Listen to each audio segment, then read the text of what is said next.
एक बार देवर्षि नारद जी नारायण नारायण का जाप करते हुए अंतरिक्ष मार्ग से यमलोक की ओर प्रस्थान करते हैं।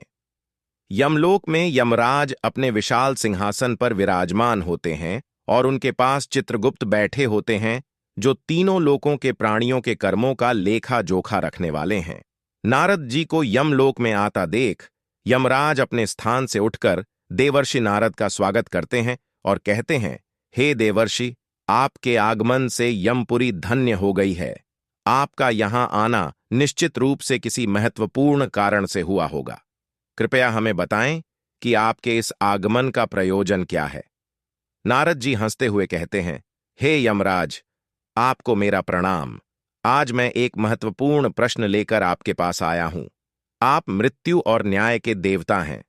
संसार के सभी प्राणियों के पाप पुण्य का लेखा जोखा आपके पास रहता है। मैं आपसे एक जिज्ञासा का समाधान चाहता हूं। यमराज ने नम्रता से उत्तर दिया, हे देवर्षि, आपकी सभी जिज्ञासाओं का समाधान अवश्य होगा। कृपया आप अपना प्रश्न पूछें। नारद जी बोले, हे यमराज, मनुष्य की एक पत्नी से ही संबंध रखने का विधान है, किंतु कुछ मनुष्यों को मैंने देखा है कि वे अनेक विवाह करते हैं। कुछ लोग अपनी पत्नी के अलावा दूसरी स्त्रियों से भी संबंध बनाते हैं। क्या यह पाप है? क्या ऐसे व्यक्ति को दंड मिलता है? शास्त्रों के अनुसार इस पर क्या कहा गया है? यमराज कुछ क्षण सोचते हैं और फिर बोले, हे देवर्षि, आपने एक गंभीर और महत्वपूर्ण प्रश्न पूछा है। इस विषय में शास्त्रों में स्पष्ट निर्देश दिए गए हैं, परंतु इसका उत्तर देने से पहले मैं आपको एक प्राचीन कथा सुनाता हूं, जिससे आपको सभी उत्तर प्राप्त होंगे। प्राचीन काल में मध्य भारत के एक राज्य में एक अत्यंत गुणवान और न्यायप्रिय राजा धर्मपाल राज्य करते थे। राजा धर्मपाल के राज्य में हर ओर सुख शांति का वास था। प्रजा अपने राजा से अत्यंत प्रेम करती थी, क्योंकि राजा सदा न्याय करते थे और सभी का ध्यान रखते थे। धर्मपाल की रानी सुकन्या थीं, जो अत्यंत सुंदर, धर्मपरायण और पतिव्रता थीं। दोनों का विवाह वर्षों पूर्व हुआ था, परंतु उनके घर में कोई संतान नहीं थी। राजा रानी ने संतान प्राप्ति के लिए कई यज्ञ, अनुष्ठान और तप किए, परंतु कोई भी उपाय सफल नहीं हो सका। राजा धर्मपाल और रानी सुकन्या इस बात से बहुत दुखी रहते थे। संतान की अनुपस्थिति उनके जीवन में एक बड़ी कमी थी, और प्रजा भी इस बात से दुखी रहती थी कि राज्य का उत्तराधिकारी कौन होगा। समय बीतता गया और एक दिन प्रजा ने राजा के पास जाकर उनसे निवेदन किया कि वह दूसरी शादी कर लें, ताकि उन्हें संतान प्राप्त हो सके।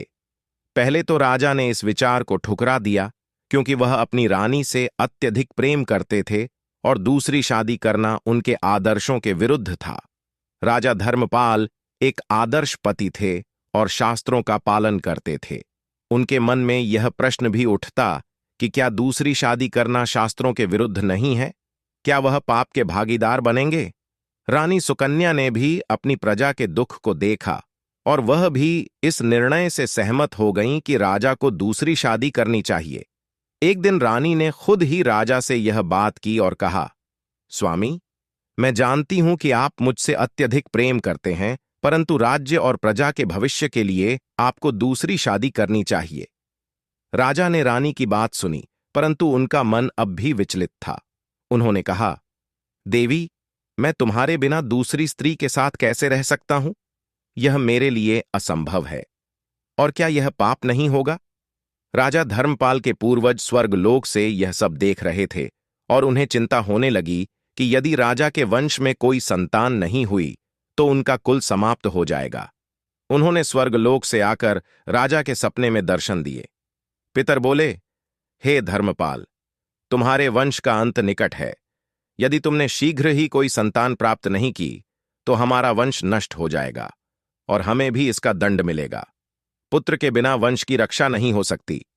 राजा ने अपने पितरों की बात सुनी और बहुत विचलित हो गए।